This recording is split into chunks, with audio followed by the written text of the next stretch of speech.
We're at a situation in the U.S. right now where ammo can be fairly hard to get. People that used to train certain ways are no longer able to do that. You guys did all this under an arms embargo, so you had some serious ammo issues to deal with yourself. First of all, we didn't really have many people who reloaded.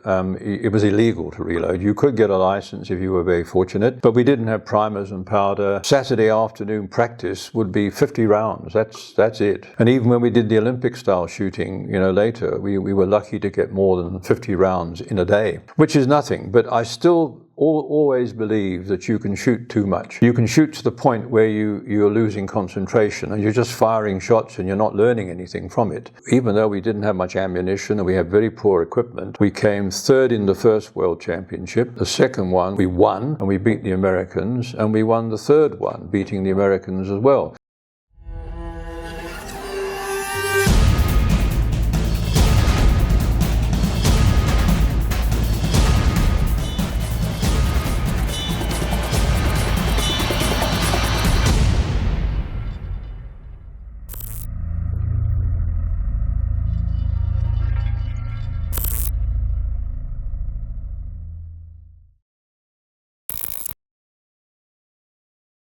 Hey guys, Keith Wood here with UNAFRAID. Welcome. Today we're going to do something a little bit different. I'm going to take you to Africa. I spent 3 weeks in Zimbabwe in southern Africa this summer doing some hunting.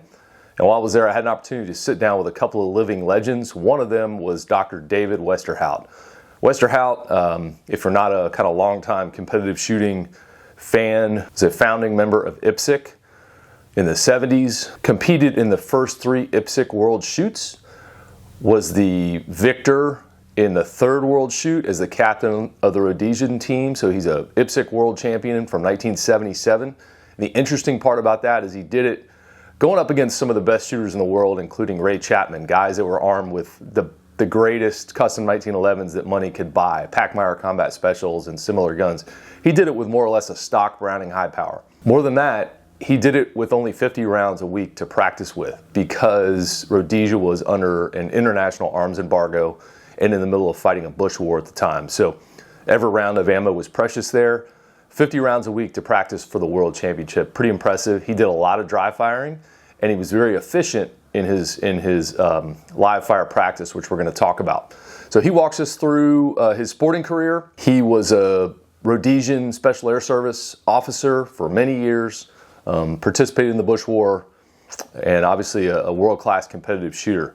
That's the good news. The bad news is somehow the audio and video cut out at some point during our conversation. It was towards the end, so I got most of it on tape, but it does cut off kind of abruptly right after we talk about his IPSC days. So I'll come back on at that point and kind of tell you what you missed, but for now, here it is. Straight from Harare, Zimbabwe, Dr. David Westerhout. So we're here in Harare, Zimbabwe with Dr. David Westerhout, you've almost done too many things for me to name them all, but track and field competitor, world champion pistol shooter, optometrist, Rhodesian SAS, Bush War. And the Olympics. Mustn't forget the good old Olympics. So quite the life. Let's start off at the beginning. Where did you grow up? I grew up in England, and unfortunately I wasn't really able to get into any sort of shooting sports because the brother of my father, my uncle, whom I never met, was killed in a gun accident. When their father died, he was a hunter in Malaya, and they took some of his weapons into the bush to zero them, try them out, and there was an accident and one of them was killed. So my father was not very enthusiastic about my having any kind of firearm, even a BB gun. I didn't have a BB gun till I was nearly, I think, about 10. But it was so unsatisfactory that I started using curtain rod tubing and hammering the end down, making a touch hole, and using black powder from fireworks to make my own guns. And one day my father came home from work just as I touched off a round at the side of the house. So the bullet went clean through a galvanized iron dustbin, through the handle of a lawnmower, and through both walls of a garden shed. And my father said, if you're going to be playing like that, you're going to kill yourself. I'm going to let you have a gun, but you're going to have to save up your pocket money by cycling to school every day of the year, even in the snow. if you do that for 2 years, you'll have enough money to buy a .22 rifle. So that's what I did, and that was how I got my first gun. Oh, wow. My father made me work very hard for it. You earned it. It's because it turned out having a real gun was safer than homemade. Absolutely. I would have killed myself, I'm sure. And did you take to shooting right away? Yes. It didn't have many opportunities, though. In England already, if you were lucky, you could get a farmer to let you shoot a few rabbits and that sort of thing. And I was arrested twice by the police cycling through the town with a rifle on my back at sort of 5 o'clock in the morning to go rabbit hunting, which is not a common sight in England. Right. Luckily, I had a license and so on, so it was okay. But you didn't get many chances. People in Britain are not firearm orientated, really. Even in the rural areas, they know about shotguns, but rifles and pistols certainly not. Just different culture. Absolutely, yeah. And so at a somewhat early age, you got a fascination with Africa. How'd that come about? Well, I went to see a movie called Where No Vultures Fly, and it was all about a group of enthusiasts who were trying to set up a game reserve in East Africa. I think it was Kenya. Could have been Tanganyika, I suppose. And it was a very impressive movie, and I really felt I had to learn more about Africa. And shooting too, for that matter. And so the local library would get any book you wanted for them to read.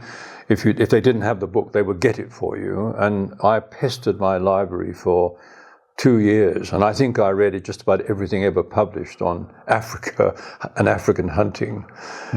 So it turned out your local library had more African literature than anyone in England, right? Yes, that was amazing. They couldn't believe this tiny little town had this huge collection of African, books, but they didn't mind. They just found it a bit irksome getting all these books, but they did it. And you were an athlete. Track and field. Yes, the only thing that I ever really did well was javelin throwing, and then I got injured. I injured my spine, and then I took up hurdling, and I then hurdled for England in the Commonwealth Games. Okay. So although I'm a javelin thrower, through an injury, I had to turn to something else. I was doing decathlon too, and I was picked for the Olympics, but I couldn't go because of this injury, unfortunately. Oh, wow. But you got there later. I got there later, much later. Right. Yes, much later. Mm. So you decided to become an optometrist? Yes, I did. I went to university when I was, 18 and a half or thereabouts, yes. Mm-hmm. And then you finish all your schooling and you decide you're headed to Africa.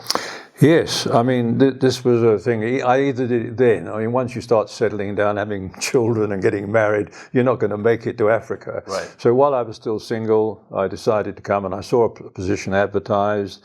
I was interviewed in London, offered the job, and I came out and been stuck here ever since, really, because it doesn't get out of your system. Once you live in Africa for a while and you go in the bush and you sit around a campfire, go with your friends hunting, even just game viewing, you don't want to go away from that.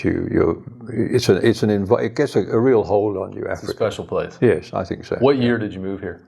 59. 59. 59, yeah. Okay. Mm-hmm. And then, so in the optometry practice, at what point do you become involved in the military here? Well, we had a so-called War of Independence here, where the nationalists were wanting to take over. And we had all kinds of military service. There was conscription. Mm-hmm. Just about every able-bodied male was called up. That was quite funny because they called up everybody to the age of 40, and then it got more desperate. Then it was 50, and then it was 60. And I remember once coming into the airport in Harare, or Salisbury as it was then, and there was a sign, always a sign saying, will all male travelers under the age of 60 report to their military commander within 7 days of return. And this had gone from 40 to 50 to 60. And one trip I came back and some wag had crossed it out and written 90. So we were getting pretty desperate there, yes. But you didn't go say, okay, I'm going to be a military optometrist. Oh, no. You went the harder route. Tell me about. Well, look, I was an optometrist in full-time practice, and we needed people in the military. I was first of all involved in the police anti-terrorist unit, and then the commander of the SAS unit here, that C Squadron of 22 SAS, asked me had me transferred from the anti-terrorist unit to the SAS, where I was mainly involved in training people, obviously, and I did have some operational experience, which was something we don't really talk about, was very exciting. Right. Yeah. But what I think a lot of folks don't understand is the then Rhodesian SAS was actually a squadron of the British SAS yes, until the split. Yes, absolutely. But then maintained, when Rhodesia was an independent country, the unit remained, but it was no longer attached. Yes, that's right, yes. Although there was a very close collaboration. For example, our commanding officer had been over there and done courses there and so on, yeah, absolutely. Any good, and I know that the politics of now have changed a lot, any amusing or good stories from those Bush war years that are... Oh, well, there are probably so many, and there are lots of books written about it too. Most of them not particularly humorous, because it was pretty serious business, of course, but there's always some humor to be found, mainly with the recruits we had. Because we, unlike most military units, specialized units like Special Forces, who usually take people from other military units, they've been through basic training. We didn't. The 22 SAS Sea Squadron here would take people straight from school as school leavers. Some of them were 17 years of age, just come straight from school into the squadron for training. The selection course was very, very tough. I mean, you could start off with a couple of hundred guys wanting to join. Within 2 days, that could have been whittled down to about 60. And then those guys gradually drop out, and you're perhaps having 30 or so people coming on a final selection. And if you're lucky, half of them might get through. So several hundred might be chopped down to 20 odd people or 30 people. Does it follow the British selection model of long force marches and that kind of terrain navigation? Partly, but we had a very good training officer who I think recognized more than most the psychological aspect. You've got to be able to be cool under pressure, and they do things like in the middle of a dreadful march where you've been walking for hours with a huge pack on your back, and they used to load your pack. It didn't matter what you were carrying. They put, steel shot inside it to make it heavier, bricks and things like that. And halfway up through the course, he would stop you and ask you, now, train leaves position A at 36 miles an hour, headed for C. At the same time, from station B, another train heads out, but 10 minutes later, and it's doing 45 miles an hour. How much sooner will B get to the station before C? Half the guys say, oh, what the hell, I don't care. And they would drop out, because they just can't handle it when they're so tired. And they were great believers in the psychological aspect of it. Anybody who could show a bit of initiative and so on was always encouraged. We wanted people who were, I suppose you would say, individuals and could be individualistic and self-sufficient, but be able to work as a team. That's probably the best definition, yeah. And the terrain and the weather here is tough. It can get extremely hot. It can do. I think sometimes worse is when it's very wet, which is usually in the hot weather. Sometimes if you're soaking wet for several days, you've got no chance of getting dry, you get pretty uncomfortable. Right. But, most men can handle that. I think if you find that out very quickly. Right. Those guys are going to quit early. Yes. But the funny thing is, it's not that when you look at all the guys who want to join a Special Forces unit, I'm sure it's the same in America, you look at them and you've got these big guys, sort of Jack Reacher type character, he can go through anything. And then you get some scrawny little guy, 5'6", doesn't look particularly rugged or tough, he hasn't got any muscles. They will go through. And the big guys drop out all the time. It's quite amazing. And a lot of it's here. Right. It's that determination not to be beaten. That's the thing that counts. Did you ever notice a common denominator of, did the farm kids do better? Is there anything in somebody's background, a certain type of athletes that made it through in higher numbers? No, that's a good question. I think that any kid who came from a farming or rural environment was a better person in the bush. They're more used to the bush. They know about the bush. They know the trees, what you can eat, what you can't eat. Yeah, absolutely. Urban kids found it a bit harder. Right. Absolutely, right. Yeah. So at what point do you get into really competitive pistol shooting? Well, I did some postgraduate work in England in just about 1970. And while I was there, I joined a club that shot at the famous Bisley, and we shot pistol, which was, you can't do that now in England, unfortunately. And I got very interested in it. And when I came back to the country in '71, I found that a practical pistol group had set up in Salisbury, as it was then. Jeff Cooper had been out here, and he'd met some of the guys, and they got them all motivated, and we started shooting. We started shooting the Mexican defense and some of these traditional old style shoots. And it was a lot of fun, and it's something that I found some people just took to. And we had a very good team. Even though we didn't have much ammunition and we had very poor equipment, we came third in the first World Championship. The second one we won, and we beat the Americans, and we won the third one, beating the Americans as well, we were rather proud of that because, for example, I'll never forget on the third one, I had the famous Ray Chapman staying with me and Raoul Walters. These guys had Packmeyer custom-made specials, duplicates. They both had a pair of duplicate pistols, so if one went wrong, they had another one. Right. And they were staying with me at the time. And I looked at their pistols, and I was oohing and ahhing about these beautiful bits of work. And they said, well, can we see yours? And I brought out my old Browning, which when you shook it, it rattled. So the tolerances were pretty sloppy.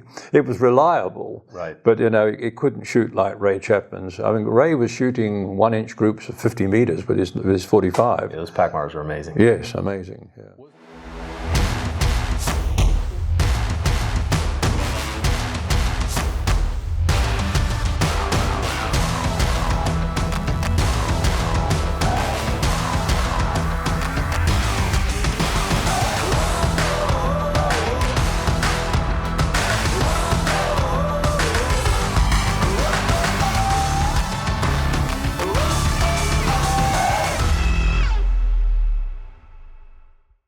Wasn't there, in one of the shoots, didn't the whole Rhodesian team have to share one handgun because of... Not the whole team, 3 of them did. Okay. Yeah, I lent my gun to 2 of the guys in the team, and the front sight fell off. So they came to me and said, we're going to have to use your pistol. So 3 of us shot with the same pistol, and that was the one we won. We won that World Championship. Having spent some time here, there's a resilience here. We'll make a plan, right? You guys as a country are really good at figuring out how to do things without a lot of resources. We're in a situation in the U.S. right now where ammo can be fairly hard to get, fairly expensive. People that used to train certain ways are no longer able to do that. You guys did all this under an arms embargo, so you had some serious ammo issues to deal with yourself. What was that like, and how did you get around that? Well, first of all, we didn't really have many people who reloaded. It was illegal to reload. You could get a license if you were very fortunate, but we didn't have primers and powder, and we didn't have a lot of time. We were all pretty busy people because when you spend a lot of time doing a service for the country, you've got to work a bit harder in your work time. So we didn't have a lot of time, and the average Saturday afternoon practice would be 50 rounds. That's it. And even when we did the Olympic style shooting, later, we were lucky to get more than 50 rounds in a day, which is nothing. But I still always believe that you can shoot too much. You can shoot to the point where you're losing concentration and you're just firing shots and you're not learning anything from it. Right. And in fact, there was a wonderful opportunity. The former commanding officer of the SAS, Dudley Coventry, a very famous man, a legend in his own time. He served in the Second World War. He killed a German soldier with 1 punch. He was at Arnhem. This guy was a legend. He was wounded many times. And he rang me up one day, and he'd had 2 burglaries. And he said to me, I think soon I'm going to have to use a pistol because I'm having these problems. Could we go to the range and do a bit of practice? And when we went to the range, he was a bit rusty, and he wasn't shooting particularly well, but, just a little bit more encouragement and a bit of coaching, and he was starting to hit the middle of the target. And after about an hour, he had quite a lot of ammo with him because he was still involved with the army. And after about an hour, he started to get worse. So I said to him, Dudley, you're losing your concentration. This is the time to stop. Otherwise, you're practicing your mistakes. And he said to me something I'll never forget. Oh, yes, he said, David, you're right, I find it's awfully hard to concentrate when there's nobody shooting at me. And he's one of the few people in the world for whom that would have been true. Right. I mean, he'd been in so much combat in his time that wasn't a joke. That was serious. that was absolutely right, yes. So when you're practicing, you should have quality practice, not quantity, absolutely. And we were talking about that a bit ago. What was that like for you? What did you concentrate on in terms of quality? Well, I think most people who shoot competitively, and when they're under pressure and they're getting nervous, they're very concerned about the first shot. If you bring that gun up from the holster or even from a 45-degree angle, and you fire the first shot and it's not good, you can see the sight picture isn't good as the gun fires, psychologically you've almost lost already. So we used to spend a lot of time drawing and firing one shot, and luckily you can do that dry firing. So you can do a lot of dry firing. After all, it's exactly the same with an empty gun as it is with a live round. The only difference is with a live round, there's a noise and something comes out the barrel. Everything else is the same. Right. So you can do a lot of first shot playing dry firing, and then the transition to another target, to get a sort of double tap effect is also important. So we do a lot of dry firing, single shot firing, but most would be firing at 2 shots on 2 different targets quickly. And we'd sometimes make the targets at different heights, so to make the transition a little more difficult. Yeah. And the year that you won, you were also the team captain. Yes, I was. Yeah. Tell me about the Browning you were using. Anything special about it? I read somewhere it had a sight rib. Yeah, but that's an interesting thing. I got a bit upset because I think it was Ray Chapman said that I had a rib on it to make it heavier because I couldn't handle the recoil. Well, honestly, I've never had a trouble with recoil. I'm quite a big guy. No, what happened was we had no gunsmiths in this country. We had a couple of army armorers who dealt with the FAL rifles, but we didn't have anybody who could do really good gun work. And I fitted I had some ordinary Bomar sights fitted, and that was the pistol where the front sight fell off during the championship. So I wrote to Gil Hebbard, I think his name was, who used to sell stuff, and it turned out that Bomar make a rib that just you bolt on top of your action, your slide. And you can't go wrong with that, it's just, I think, 2 or 3 screws that go into the action, and it meant that I had something that couldn't go wrong. So I did have a rib fitted, but not for any reason other than it was the only way I could get a decent pair of sights on the gun. Okay. You weren't gaming it. It was the way you could have sights. The Yanks like to blame... They like to allege that we're all trying to go around the rules, but no, absolutely not. I mean, I'd recoil from a 9mm. I don't think that's a problem for anybody, is it? And did you shoot minor power factor? Yes, I did. Yeah. So you had to be just that little bit more accurate because of although if you're in the A ring in the middle, you're all right. Absolutely. And for the folks out there that maybe haven't shot competitively, power factor is a formula that basically makes sure you're shooting a gun of adequate recoil for fairness. Well, there was major and minor. That's right. Well, you know how that started? It started with Thel Reed, the Hollywood trick shooter, being at a combat shoot. I think they were doing the Mexican defense, and Ray Chapman was shooting his powder puff loads. And they were getting a bit fed up with these powder puff loads. And a friend of Ray's, he knows the story. And they walked forward, and the range officer and scorers were scoring the first target of the Mexican defense. Ray was with them, of course, watching. And Thel Reed and his friend, whoever he was, walked forward, and they saw a bullet in very pristine condition lying on the ground that had been fired, and walked up to target, and for a joke, stuck it into one of the holes of the target. So when they came to mark that target, Thel said, "Look, Ray, we've tolerated your powder puff loads, but they've got to go through the cardboard, please, Ray," And that's how it all started, power factoring. And it started with a pendulum, that you had to hit a metal pendulum, and the momentum would make the pendulum move through a certain angle. Maximum would take it further than the minimum, and that was the original. They didn't chronograph them originally. And it was basically 45 hardball was kind of the standard, right? Yes, yes. So some of the guys like Ray and Roll Waters used these H&N 200 grain semi-wad cutters, and I think Packmeyer, modified the ramp in order to deal perfectly. They never had jams, those guys. Okay. But that was a better round than the hardball, definitely. The hardball was, not the greatest of rounds, really. It's made for reliability. Yeah, absolutely, yes, absolutely. So, speaking of Ray Chapman and all that, you were actually at the Columbia Conference. Yes, I was, yeah. What was that like? Fantastic. It was great to see all these people with the same interests, enthusiastic. And then what was interesting too is there was a huge amount of agreement. When you think of the large number of people involved from all over the world coming together, there was very little disagreement with the principle of practical pistol shooting. The basic word is practical. And when you see it today, it's very sad to see what it's become. And that's why I think this international defensive pistol is doing well, because it's tried to go back to some of the basic principles of the original practical shooting. Yeah, real guns that you might carry on a daily basis, wearing normal clothing and normal holsters. Absolutely, yes. And it's impressive to watch the shooting that goes on in the race guns. I mean, it's incredible, but it's not practical. No. The one that really annoys me, some of the shoots are, make some sense, but the one that gets me is the moving target, where the target goes in a semicircle like this, and you have to shoot it while it's going, and it disappears behind something in the middle, probably a hostage or something.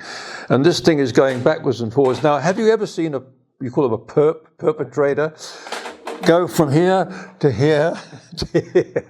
I'm sorry, I don't think that's practical. I really don't, quite honestly. What were the stages like in those days? Like, what was a common...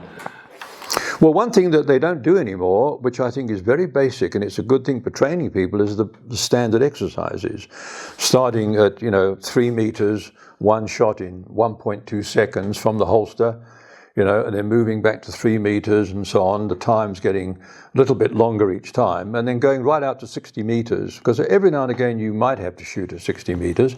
And that was good. That was a good test of, reliability from the holster, because if you mess up, even at 3 meters, you've messed up. It doesn't matter how close the target is. If you've fumbled the draw and you don't make the time, the targets have to turn, of course, obviously. Right. Standard exercises are a great drill for people who want to improve. And we did the usual thing, shooting around barriers, shooting left, with a weak hand and so on, moving targets. But what we used to love in this country, because we got the bush for it, were these jungle lanes where you go through a course down a track with concealed targets, and you've got to, first of all, see the targets, and then shoot them while you're on the move, reloading as you go. And we had a lot of those. House clearing. I think we were the first people who actually had proper rooms made up of canvas where you couldn't see where you were going, and you only saw the target at the last minute. And it wasn't a surprise shoot, because every team was given a drawing of what they'd be faced with. And that sort of shooting is very, very practical, very practical. Yeah, I've heard the match here described as being extremely athletic. That there was a lot of movement, a lot of physical elements versus the stand in a box and shoot.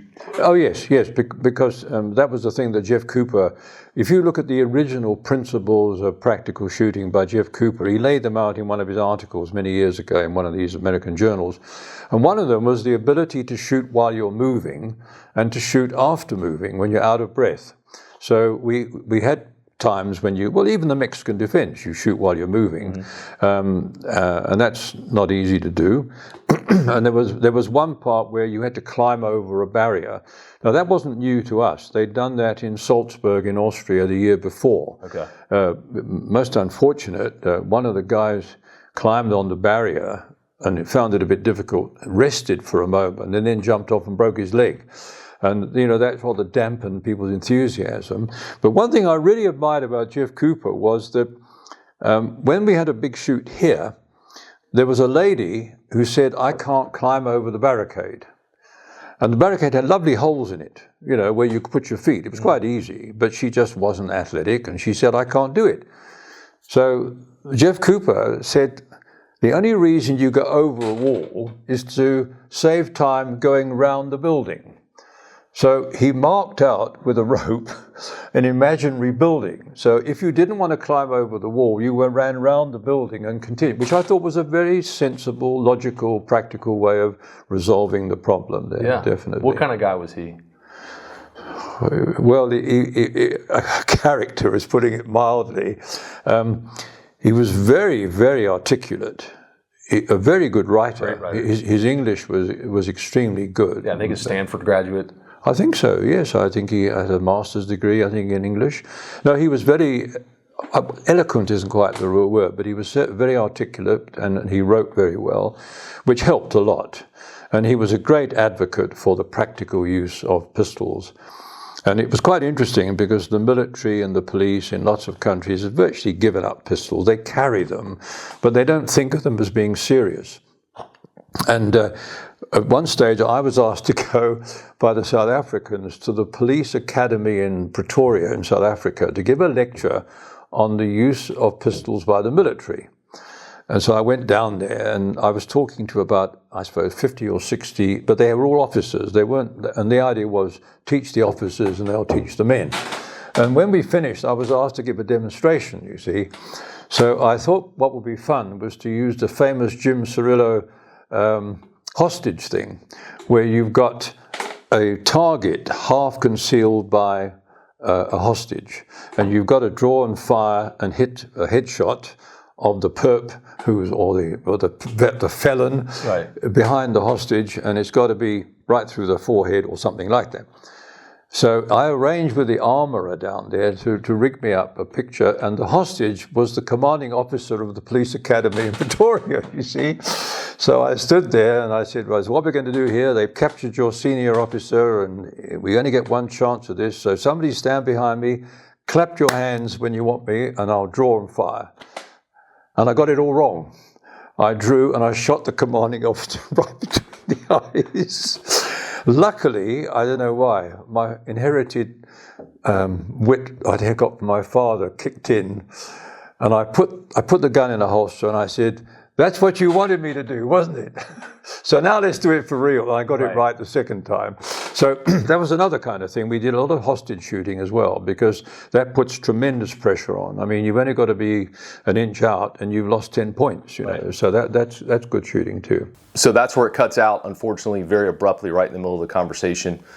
What did you miss? Well, we talked about a little bit about the transition from the Rhodesian to the Zimbabwean government, what that was like for someone living there. We were very sensitive to the fact that Dave still has to live there, and it's not exactly a government that would not oppress someone.